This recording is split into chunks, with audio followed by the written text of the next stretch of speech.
ചേട്ടാ 2021 ജൂലൈ 23 ആലപ്പുഴ ജില്ലയിലെ ചേർത്തലയ്ക്കടുത്ത് കടക്കരപ്പള്ളിയിൽ നേഴ്സായ ഹരികൃഷ്ണ സഹോദരി ഭർത്താവിൻ്റെ വീട്ടിൽ ദാരുണമായി കൊല ചെയ്യപ്പെട്ടു. ഇതിലെ പ്രതി സഹോദരി ഭർത്താവ് തന്നെയാണ്. വീട്ടിൽ ഹരികൃഷ്ണയുടെ പ്രണയബന്ധത്തെ തുടർന്നുള്ള തർക്കമാണ് കൊലപാതകത്തിന് കാരണമെന്നായിരുന്നു ആദ്യത്തെ നിഗമനം. ഇത് ആദ്യം അയാൾ പോലീസിനോട് പറഞ്ഞ പട്ടണക്കാട് പോലീസിനോട് ആദ്യം പറഞ്ഞ കള്ളത്തരമാണ്. തൻ്റെ ഭാര്യയുടെ സഹോദരിക്ക് ഒരു ഇതര മതസ്ഥനുമായി പ്രണയമുണ്ടായിരുന്നു. അതിലെ വിരോധം മൂലം താൻ തൻ്റെ ഭാര്യ സഹോദരിയെ കൊലപ്പെടുത്തി എന്നുള്ളതായിരുന്നു ഇദ്ദേഹത്തിൻ്റെ ആദ്യത്തെ കള്ളക്കഥ. ഇനി ഒറിജിനൽ കഥയിലേക്ക് നമുക്ക് വരാം. ആദ്യം ഇത് രണ്ട് പെൺകുട്ടികൾ മാത്രമുള്ള ഒരു കുടുംബമാണ്. നീതുവും ഹരികൃഷ്ണയും. നീതുവാണ് മൂത്ത സഹോദരി, ഇളയാളാണ് ഹരികൃഷ്ണ. രണ്ടുപേരും നേഴ്സാണ്. ഒരാൾ നീതു എന്ന് പറയുന്നത് എറണാകുളത്തെ ഒരു സ്വകാര്യ ആശുപത്രിയിലെ നേഴ്സും, ഹരികൃഷ്ണ ആലപ്പുഴ വണ്ണാരം മെഡിക്കൽ കോളേജിലെ താൽക്കാലിക ജീവനക്കാരിയുമാണ്. അപ്പോൾ നീതുവിനെ വിവാഹം കഴിച്ചിരിക്കുന്ന ആളാണ് രതീഷ്. രതീഷിനെ വിളിക്കുന്നത് ഉണ്ണി എന്നാണ്. അപ്പോൾ ഈ രതീഷ് എന്ന് പറയുന്നത് വളരെ ആ കുടുംബത്തെ സംബന്ധിച്ചിടത്തോളം, അതായത് ഹരികൃഷ്ണയുടെയും നീതുവിൻ്റെയും കുടുംബത്തെ സംബന്ധിച്ചിടത്തോളം രതീഷ് നന്നായി കുടുംബം നോക്കുന്ന, ഉത്തരവാദിത്തപ്പെട്ട എന്തെങ്കിലുമൊക്കെ ജോലി ചെയ്താണെങ്കിലും ആ കുടുംബത്തെ നല്ല രീതിയിൽ നോക്കുന്ന ഒരാളെന്നുള്ള രീതിയിലാണ് രതീഷിനെ നീതുവിനെ വിവാഹം ചെയ്തവർ കൊടുത്തത്. നല്ല സ്വഭാവമുള്ള ഒരാളെന്നുള്ള നിലയിൽ വിവാഹം ചെയ്ത് കൊടുത്തതാണ്. അങ്ങനെ നല്ല രീതിയിൽ തന്നെ കുടുംബം മുന്നോട്ട് പോകുന്നതിനിടെ അവർക്ക് ആദ്യം കുഞ്ഞു പിറക്കുന്നു. പിന്നീട് ഈ പറയുന്ന പോലെ ഈ കുട്ടിക്ക്, അതായത് ഹരികൃഷ്ണയ്ക്ക് ആലപ്പുഴ വണ്ടാനം മെഡിക്കൽ കോളേജിൽ ജോലി ലഭിക്കുന്നു. അപ്പം ഈ കുട്ടി വന്നിറങ്ങുന്നത് തങ്കിക്കവലയിലാണ്. തങ്കിക്കവലയിൽ രാത്രിയിൽ ചിലപ്പോൾ ലേറ്റായിട്ടാണ് വന്ന് ഇറങ്ങുന്നത് എന്നുണ്ടെങ്കിൽ ഈ രതീഷാണ് ഈ കുട്ടിയെ കൂട്ടിക്കൊണ്ടുവന്ന് അവരുടെ വീട്ടിൽ ആക്കാറുള്ളത്. സഹോദരി ഭർത്താവാണ്. സഹോദരി ഭർത്താവാണ്. അപ്പോൾ ഇരുചക്ര വാഹനത്തിൽ കയറ്റി രാത്രിയിൽ ഇതുപോലെ കൊണ്ടാക്കാറുണ്ട്. അപ്പോൾ ഇതിനിടെ ഇവർക്ക് ഈ രാത്രിയിൽ ഭക്ഷണം കഴിക്കാൻ പോകുന്ന ഏർപ്പാടുകളൊക്കെ ഉണ്ട്. ഈ തട്ടുകടയിലൊക്കെ പോയി ഇവർ ഭക്ഷണം കഴിക്കുകയൊക്കെ ചെയ്യും. സ്വാഭാവികമാണ്, സഹോദരിയുടെ ഭർത്താവാണ്. സ്വന്തമായി സഹോദരൻ ഇല്ലാത്തത് കൊണ്ട് തന്നെ ജ്യേഷ്ഠതുല്യനാകേണ്ട ആളാണ്. അയാളും ആ രീതിയിൽ സഹോദരിയെ കാണേണ്ട ആൾ കൂടിയാണ് ഹരികൃഷ്ണ. അപ്പോൾ അയാൾ ഈ പോകെ ഈ കുട്ടിയെ ആ രീതിയിൽ അല്ലാതെ കണ്ടു തുടങ്ങി. അത് കണ്ടു തുടങ്ങിയപ്പോൾ അത് രണ്ടാമത്തെ കുഞ്ഞിൻ്റെ ഗർഭധാരണം മുതൽ ഈ കുട്ടി ആ രീതിയിൽ ഇയാൾ കാണാതെയായി. ഈ കുട്ടിയെ, ഹരികൃഷ്ണയെ മറ്റൊരു രീതിയിൽ ഇയാൾ കാണുകയും ഈ കുട്ടിയോട് ഇയാൾക്കൊരു അഭിനിവേശം തോന്നുകയും ചെയ്യുന്നുണ്ടായിരുന്നു. ഏകദേശം ഒരു കുറേ കാലം ഈ കുട്ടിയെ ഇയാളിങ്ങനെ ആ രീതിയിൽ കണ്ടു തുടങ്ങി. പതിയെ ഈ കുട്ടിക്കും ഇത് മനസ്സിലാവുന്നുണ്ടായിരുന്നു. ഈ പറയുന്ന ചേച്ചിയുടെ ഭർത്താവ് തന്നെ ആ രീതിയിലല്ല കണ്ടുകൊണ്ടിരിക്കുന്നത്, എന്ന നിലയിലല്ല കാണുന്നത് എന്ന് ഈ കുട്ടിക്ക് ബോധ്യപ്പെട്ടിരിക്കുന്നു. അങ്ങനെ ഇരിക്കുകയാണ് ഈ കുട്ടിക്ക് ആലപ്പുഴ വണ്ടാനം മെഡിക്കൽ കോളേജിൽ തന്നെ ഒരു യുവാവുമായിട്ട് പ്രണയബന്ധം ഉണ്ടാകുന്നത്. ഈ സമയത്ത് ചേച്ചി എന്ന് പറയുന്ന, നീതു എന്ന് പറയുന്ന ചേച്ചി ഡെലിവറി കഴിഞ്ഞ് കിടക്കുകയാണ്. അങ്ങനെ ഈ സമയത്ത് ഈ കുട്ടി ഹരികൃഷ്ണ ഈ പറയുന്ന കാമുകനോട് പറഞ്ഞു, തൻ്റെ ചേച്ചിയോട് പോയി അനുവാദം ചോദിക്കാൻ പറഞ്ഞു. അങ്ങനെ ഇയാൾ ഈ ചേച്ചിയെ ഫോണിൽ വിളിച്ച് അനുവാദം ചോദിച്ചു. നിങ്ങളുടെ സഹോദരിയുമായി ഞാൻ പ്രണയത്തിലാണ്, ഞാനൊരു ഇതര മതസ്ഥനാണ്, എനിക്ക് നിങ്ങളുടെ സഹോദരിയെ വിവാഹം ചെയ്യണമെന്ന് ആഗ്രഹമുണ്ട്, അതുകൊണ്ട് ഈ വിവാഹം നടത്തി തരാമോ എന്നൊരു ചോദ്യം ഈ നീതുവിനോട് ചോദിക്കുകയുണ്ടായി. നീതു സ്വാഭാവികമായിട്ടും ഭർത്താവിനെ വിളിച്ച് ഇങ്ങനെ ഒരു കാര്യമുണ്ട് എന്നുള്ള കാര്യം ഭർത്താവിനെയും അറിയിച്ചു.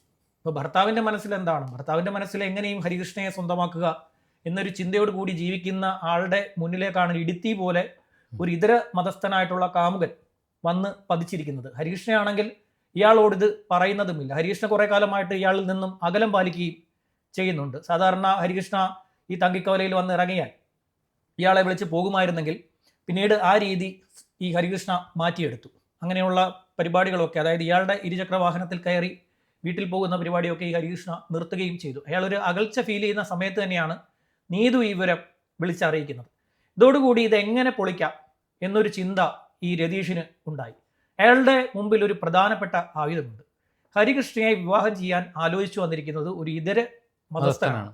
സ്വാഭാവികമായിട്ടും അത് പറഞ്ഞ് എതിർക്കാൻ സാധിക്കുമെന്ന് ഈ രതീഷിന് അറിയാവുന്നത് കൊണ്ട് ഇയാൾ ഈ കുടുംബത്തെ ഈ വിവരം പെട്ടെന്ന് തന്നെ കൈമാറി. മകൾ ഇതുപോലെ ഒരാളുമായിട്ട് പ്രണയത്തിലാണ്, ഇത് നിയന്ത്രിച്ചില്ല എന്നുണ്ടെങ്കിൽ ഇവൾ അയാൾക്കൊപ്പം ഇറങ്ങിപ്പോകും, നാണക്കേടാകും എന്ന കാര്യമൊക്കെ കുടുംബത്തെ അറിയിക്കുകയും കുടുംബം അത് വിശ്വാസത്തിൽ എടുക്കുകയും ചെയ്തു. കാരണം ഇയാളാണല്ലോ പറയുന്നത്. സ്വാഭാവികമായിട്ടും അനിയത്തിയുടെ കുടുംബത്തിലൊരു അംഗം എന്ന നിലയിൽ തന്നെയാണ് മാതാപിതാക്കൾ അയാളെ കാണുന്നത്. ഒരു അവരുടെ മകൻ എന്നുള്ള രീതിയിൽ കാണുന്നതുകൊണ്ട് അവരതിനെ വിശ്വാസത്തിൽ എടുക്കുകയും ഒക്കെ ചെയ്യുന്നുണ്ടായിരുന്നു. അങ്ങനെ ഹരികൃഷ്ണയ്ക്ക് വാണിയൊക്കെ ലഭിച്ചപ്പോൾ ഹരികൃഷ്ണയ്ക്ക് മനസ്സിലായി ഇയാൾ ഇതിൽ കയറി ഉടക്ക് ഉണ്ടാക്കിക്കൊണ്ടിരിക്കുന്നു എന്ന് മനസ്സിലായി. അങ്ങനെ ഈ പറയുന്ന കാമുകനോട് ഹരികൃഷ്ണ ഈ വിവരം മൊത്തത്തിൽ പറഞ്ഞു. എങ്ങനെയാണ് തന്നോട് ഇയാൾ പെരുമാറുന്നത് എന്ന കാര്യം ഹരികൃഷ്ണ കാമുകനെ അറിയിച്ചു. ഈ കാമുകനെ അറിയിച്ചതിന് പിന്നാലെ തന്നെ കാമുകനെ ഈ രതീഷ് പോയി കാണുകയും അയാളെ ഭീഷണിപ്പെടുത്തുകയും ചെയ്തു. അത് 2 തവണ ഇത്തരത്തിലൊരു കാര്യം നടന്നു. ഹരികൃഷ്ണ ഇത് ചോദ്യം ചെയ്തു. എന്തിനാണ് ആവശ്യമില്ലാതെ എൻ്റെ കാര്യത്തിൽ ഇടപെടുന്നതെന്നൊക്കെ പറഞ്ഞ് അങ്ങോട്ടും പ്രശ്നങ്ങളുണ്ടായി. ഇനി കഴിഞ്ഞാൽ ചില കാര്യങ്ങൾ ഞാൻ ചേച്ചിയോട് പറയും എന്നൊരു ഭീഷണി ഈ ഹരികൃഷ്ണ മുന്നോട്ട് വയ്ക്കുകയും ചെയ്തു. അങ്ങനെ കുറേ കാലം ഈ പ്രശ്നങ്ങളൊന്നുമില്ലായിരുന്നു. നീ നിന്റെ വഴിക്ക് പൊക്കോ, ഞാൻ എൻ്റെ വഴിക്ക് പോവുകയാണ് എന്ന് പറഞ്ഞ് പറഞ്ഞ് ഈ രതീഷ് അവിടെ നിന്നും പിരിയുകയും ചെയ്തു. ഇതിനിടെയാണ് ഇയാൾക്കൊരു ഓപ്പർച്യൂണിറ്റി വരുന്നത്. അതായത് നീതുവിന് വീണ്ടും എറണാകുളത്തേക്ക് ജോലിക്ക് പോകാനുള്ള സൗകര്യമായി. ഡെലിവറി ഒക്കെ കഴിഞ്ഞ് ഫ്രീ ആയതിനു ശേഷം അവർ ജോലിക്ക് പോകാൻ ആരംഭിച്ചു. ആ സമയത്താണ് ഈ കൊലപാതകത്തിൻ്റെ ദിവസം എത്തുന്നത്. ജൂലൈ മാസം 23-ാം തീയതി. ജൂലൈ മാസം 23-ാം തീയതി ഭാര്യയ്ക്ക് ജോലി, അതായത് രതീഷിൻ്റെ ഭാര്യയ്ക്ക് ജോലി, അന്ന് നൈറ്റ് ഡ്യൂട്ടി ആയിരുന്നു. അവർ ഉച്ചതിരിഞ്ഞ ശേഷം ജോലിക്ക് വേണ്ടി ആശുപത്രിയിലേക്ക് പോവുകയുണ്ടായി. എറണാകുളത്തേക്ക് തിരിച്ചു. ഇയാളാണെങ്കിൽ കുഞ്ഞുങ്ങളെ എടുത്ത് നേരെ ഇയാളുടെ കുടുംബ വീട്ടിൽ കൊണ്ടാക്കുകയും ചെയ്തു. ഇയാൾ മാത്രമേ ആ വീട്ടിലുള്ളൂ.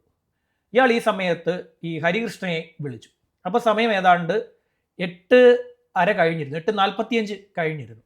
ഈ സമയത്ത് ഹരികൃഷ്ണയെ വിളിച്ചിട്ട് പറഞ്ഞു, നീ ഒന്ന് വീട്ടിലേക്ക് വരണം, കുഞ്ഞ് ഭയങ്കര കരച്ചിൽ, എനിക്ക് മാനേജ് ചെയ്യാൻ പറ്റുന്നില്ല, നീ ഒന്ന് ജസ്റ്റ് എൻ്റെ കൂടെ ഒന്ന് വരണം എന്ന് പറഞ്ഞു.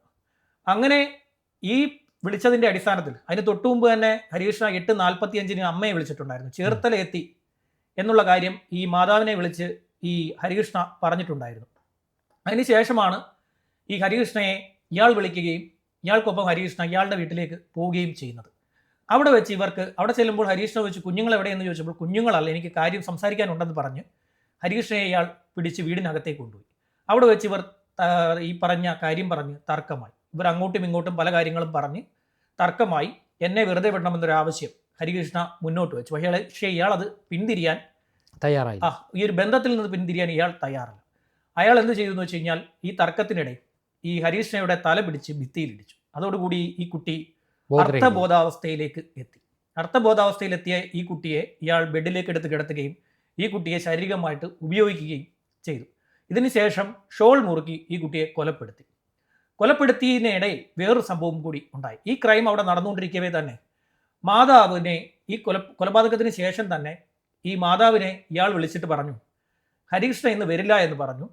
ഹരികൃഷ്ണ ആശ എന്ന് പറയുന്ന അവളുടെ സുഹൃത്തിൻ്റെ വീട്ടിൽ നിൽക്കുകയാണ്, നാളെ പുലർച്ചെയാണ് അവൾക്ക് ഡ്യൂട്ടി ഉള്ളത്, അതുകൊണ്ട് അവിടെ നിൽക്കുകയാണ് എന്ന് പറഞ്ഞു. എന്നോട് ഇത് വിളിച്ച് പറയാൻ പറഞ്ഞെന്നും പറഞ്ഞു. അവിടെ ഒരു എന്താ പറയുക ആശയക്കുഴപ്പമുണ്ടായി. ചേർത്തല 8:45 എത്തിയ മകൾ വരില്ല എന്ന് ഈ പറയുന്ന മൂത്ത മകളുടെ ഭർത്താവ് വിളിച്ച് പറയുന്നു. അതിൽ സംശയം തോന്നിയ മാതാവിൻ്റെ പക്കലാണെങ്കിൽ ആ സമയത്ത് ആശയുടെ നമ്പറില്ല. സോ മാതാവ് എന്ത് ചെയ്തെന്ന് വെച്ച് കഴിഞ്ഞാൽ നമ്പറുള്ള അശ്വതി എന്ന് പറയുന്ന ഇവർക്കൊപ്പം ജോലി ചെയ്യുന്ന ഒരു നേഴ്സിൻ്റെ നമ്പർ ഉള്ളതുകൊണ്ട് ഈ അശ്വതിയെ വിളിച്ച് ചോദിച്ചു. അപ്പോൾ അശ്വതി പറഞ്ഞു, ഞാനിപ്പോൾ അന്വേഷിച്ചിട്ട് പറയാമെന്ന് പറഞ്ഞ അശ്വതി ഈ ആശയെ വിളിച്ചപ്പോൾ ആശ പറഞ്ഞു അവൾ ഡ്യൂട്ടി കഴിഞ്ഞ് വീട്ടിലേക്ക് പോയി, എനിക്കൊപ്പം ഇല്ല എന്നുള്ള കാര്യം. ഈ അശ്വതി തിരിച്ച് ഈ മാതാവിനെ വിളിച്ച് പറഞ്ഞു, നിങ്ങൾ എത്രയും വേഗം ഈ വിളിച്ച് പറഞ്ഞ ആളുടെ വീട്ടിലൊന്ന് ചെല്ലണം, കാരണം ഈ ഹരികൃഷ്ണ വീട്ടിലേക്ക് പോയിട്ടുണ്ട്, അതിലെന്തോ പ്രശ്നമുണ്ട് എന്നുള്ള കാര്യം പറഞ്ഞു. അങ്ങനെ ഈ വീട്ടുകാർ നേരെ രതീഷിൻ്റെ വീട്ടിലേക്ക് വന്നു. രതീഷിൻ്റെ വീട്ടിലേക്ക് വരുമ്പോൾ രതീഷിൻ്റെ വീട്ടിൽ ബൈക്കില്ല, ഇത് അകത്ത് ഈ വീട് ലോക്ക് ചെയ്തിരിക്കുകയാണ്. ഈ വീട്ടിൽ ആരുമില്ല എന്നുള്ള ധാരണയിൽ ഈ ബന്ധുക്കളെല്ലാം കൂടി ഈ കുടുംബാംഗങ്ങളെല്ലാം കൂടി ചേർന്ന് പട്ടണക്കാട് പോലീസിലേക്ക് പോകുന്നു. പട്ടണക്കാട് SHO അന്ന് RS ബിജുമോനാണ്. RS ബിജുമോൻ്റെ അരികിൽ വിമൻ മിസ്സിംഗ് പരാതിയുമായിട്ട് അവിടേക്ക് ഇവർ ചെല്ലുകയാണ്. മകളെ കാണാനില്ല എന്നുള്ള പരാതിയുമായിട്ട് ഇവർ അവിടെ പട്ടണക്കാട് സ്റ്റേഷനിൽ നിൽക്കുകയാണ്. ഈ സമയത്ത് ഇവർ അവിടെ വീട്ടിൽ വരുമ്പോൾ ഇവർ രണ്ടുപേരും അകത്തുണ്ട്. ഹരികൃഷ്ണ മരിച്ചവിടെ കിടക്കുന്നു, അതുപോലെ തന്നെ ഈ രതീഷും അകത്തുണ്ട്. ഇവർ പോയി എന്ന് ബോധ്യപ്പെട്ടപ്പോൾ ഇയാൾ കുഴിച്ചിടാമെന്നുള്ള ധാരണയിൽ ഈ ഹരികൃഷ്ണയുടെ ബോഡിയുമായി പുറത്തേക്ക് ഇറങ്ങിയ സമയത്ത് പെട്ടെന്ന് മഴ പെയ്യുകയും ഇയാളുടെ കാല് വഴുതി പോവുകയും ചെയ്തു. ഈ ബോഡി മണ്ണിൽ വീണു, ഇയാളും തറയിൽ വീണു. അതിനുശേഷം ഇയാൾ ഈ ബോഡി ഇത് കുഴിച്ചിടാൻ നടക്കില്ല എന്ന് മനസ്സിലായതോടുകൂടി ഇയാൾ ആശയക്കുഴപ്പം ആയി. ഇയാൾ നേരെ ഈ ബോഡി തിരിച്ച് വീണ്ടും എടുത്ത് മുറിക്ക് ഉള്ളിലേക്ക് കൊണ്ടുവന്നു, വീടിനുള്ളിലേക്ക് കൊണ്ടുവന്നപ്പോൾ ഈ കാഴ്ച അവിടുത്തെ ഒരു മുൻ മെമ്പർ കാണുന്നുണ്ടായിരുന്നു. ഇയാൾ ദൂരെ നിന്ന് ഇത് കാണുന്നുണ്ടായിരുന്നു. അതൊരു അർത്ഥനഗ്നയായ ഒരു സ്ത്രീയുടെ മൃതശരീരമായിട്ട് ഇയാൾ പുറത്തേക്ക് ഇറങ്ങുന്നതും വീഴുന്നതും തിരിച്ചു കൊണ്ടുപോകുന്നതും അയാൾ കാണുന്നുണ്ടായിരുന്നു. ഇയാൾ ഈ ബെഡിൽ കൊണ്ടുവന്ന് കിടത്തിയ ശേഷം നേരത്തെ ഈ ഈ കുട്ടിയുടെ പാൻറ് എടുത്ത് ധരിപ്പിക്കുകയും അവിടെ നിന്നും ഇയാൾ പെട്ടെന്ന് തന്നെ ഓടിപ്പോവുകയും ദൂരെ ഉണ്ടായിരുന്ന ബൈക്ക് ഇരുചക്ര വാഹനം എടുത്ത് അയാൾ ദൂരെ വെച്ചിരിക്കുകയായിരുന്നു. അതവിടെ ഇല്ലാത്തത് കൊണ്ടാണ് ഇയാൾ അവിടെ ഇല്ല എന്നുള്ള ധാരണയിൽ അവർ പട്ടണക്കാട് പോലീസിലേക്ക് പോയത്. ഈ സമയത്ത് തന്നെ മുൻ മെമ്പർ പോലീസിന്റെ കൺട്രോൾ റൂമിലേക്ക് വിളിച്ചു. കൺട്രോൾ റൂമിൽ വിളിച്ചു പറഞ്ഞു, ഇവിടെ ഒരു വീട്ടിൽ ഒരാൾ ഒരു സ്ത്രീയുടെ ശരീരവുമായി പുറത്തേക്ക് ഇറങ്ങുകയും അതിനുശേഷം അത് വീഴുകയും വീണ്ടും അകത്തേക്ക് പോവുകയും ചെയ്തിട്ടുണ്ട് എന്ന് പറഞ്ഞു. അതിനുശേഷം ഈ മെമ്പറും കുറച്ച് പേരും വന്ന് വീട്ടിലേക്ക് പരിശോധിച്ചപ്പോൾ ഈ കുട്ടി അവിടെ കിടപ്പുണ്ട്. അപ്പോൾ ബോധം കെട്ട് കിടക്കുന്നു എന്നൊരു ഇൻഫർമേഷൻ കൂടി ഫ്ലൈയിങ് സ്ക്വാഡിന് കൊടുത്തു. ഫ്ലൈയിങ് സ്ക്വാഡ് നേരെ വീട്ടിലെത്തി പരിശോധിച്ചപ്പോൾ ശരിയാണ്. അങ്ങനെ ഫ്ലൈയിങ് സ്ക്വാഡ് നേരെ തൊട്ടടുത്തുള്ള പട്ടണക്കാട് പോലീസിൽ വിളിച്ച് പറഞ്ഞു, ഇതുപോലെ ഒരു സംഭവം ഇവിടെ നടന്നിരിക്കുന്നു, കുട്ടി മരണപ്പെട്ടിരിക്കുന്നു എന്ന് പറഞ്ഞു. അങ്ങനെയാണ് RF ബിജ്മോനും സംഘവും നേരെ ഈ ബന്ധുക്കളുമായിട്ട് ഈ വീട്ടിലേക്ക് വരുന്നത്. വന്നപ്പോൾ അവർ നോക്കുമ്പോൾ തങ്ങളുടെ മകൾ മരണപ്പെട്ടു. പക്ഷേ ഈ പറയുന്ന രതീഷിനെ അവിടെ കാണാനുമില്ല. പിറ്റേ ദിവസം പോസ്റ്റ്മോർട്ടം നടക്കുന്നു. പോസ്റ്റ്മോർട്ടം നടന്നപ്പോൾ പീഡനം വ്യക്തമായി, കഴുത്ത് നിറങ്ങിക്ക് മുറുക്കിയുള്ള കൊലപാതകമാണെന്ന് ബോധ്യപ്പെട്ടു. അപ്പോഴും പ്രതിയെ കിട്ടിയിട്ടില്ല. ഇയാൾ എന്ത് ചെയ്തു എന്ന് വെച്ച് കഴിഞ്ഞാൽ ഇയാൾ പുറത്തേക്ക് കടക്കുന്നതിന് വേണ്ടി, മംഗലാപുരത്തേക്ക് കടക്കുന്നതിന് വേണ്ടി ഒരു ബന്ധുവിൻ്റെ വീട്ടിൽ പോയി അഭയം പ്രാപിച്ചു.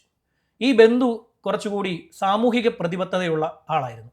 ഈ ബന്ധു നേരെ അയാളുടെ ഒരു സുഹൃത്തിനെ, വിദേശത്തുള്ള ഒരു സുഹൃത്തിനെ മെസ്സേജ് അയച്ച് അറിയിച്ചു ഈ കാര്യം. ഞാൻ പറഞ്ഞാൽ പിന്നീട് അത് ഒരു കുഴപ്പമാവും, നീ ഈ പോലീസിലൊന്ന് വിളിച്ച് പറയാൻ പറഞ്ഞു. അങ്ങനെയാണ് വിദേശത്ത് നിന്നും ആ സമയത്ത് പിറ്റേ ദിവസം ഈ സംസ്കാര ചടങ്ങ് നടക്കുന്നതിന് മുമ്പ് തന്നെ RS ബിജ്മോൻ്റെ ഫോണിലേക്ക് കോൾ വന്നു വിദേശത്ത് നിന്നും. ഇയാൾ, അതായത് ഈ രതീഷ് ഇന്ന ആളുടെ വീട്ടിൽ ഒളിവിൽ കഴിയുന്നുണ്ട്. പോലീസ് ആ വീട് വളഞ്ഞു. ഇയാൾ പുറകുവശത്തു നിന്നും ചാടി ഓടിക്കളഞ്ഞു. പോലീസ് ഇയാളെ ഓടിച്ചിട്ട് പിടിച്ചു.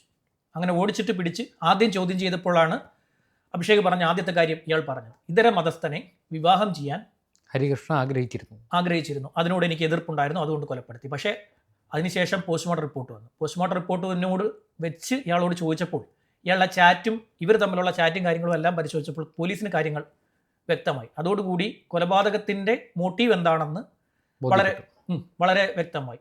അങ്ങനെ പോലീസ് ഈ കേസ്, അതായത് അനിയത്തിയോടുള്ള പ്രണയം മൂലം, അത് പ്രണയാഭ്യർത്ഥന നിരസിച്ചതിൻ്റെ പേരിൽ ഈ യുവതിയെ കൊലപ്പെടുത്തിയാണെന്ന് കണക്കാക്കിക്കൊണ്ട് കുറ്റപത്രം തയ്യാറാക്കി ആലപ്പുഴ കോടതിയിൽ സമർപ്പിക്കുകയും ചെയ്തു. അതിൻ്റെ വിചാരണ 2024 ഡിസംബർ മാസം 3-ാം തീയതി ആരംഭിക്കാനിരിക്കുകയായിരുന്നു. അന്ന് 11 മണിക്കാണ് ഈ കേസിൻ്റെ വിചാരണ ആലപ്പുഴ കോടതിയിൽ ജില്ലാ സെഷൻസിൽ ആരംഭിക്കാനിരുന്നത്. ഈ സെഷൻസിൽ വിചാരണ ആരംഭിക്കാനിരിക്കെ അന്ന് രാവിലെ ഈ രതീഷിൻ്റെ വീട്ടിൽ രതീഷിനെ കാണാനെത്തിയ ബന്ധു കാണുന്നത് ഇയാൾ തൂങ്ങി മരിച്ചു നിൽക്കുന്നതാണ്. ഡിസംബർ 3-ാം തീയതി 2024 കേസിലെ പ്രതി തൂങ്ങി മരിച്ചു.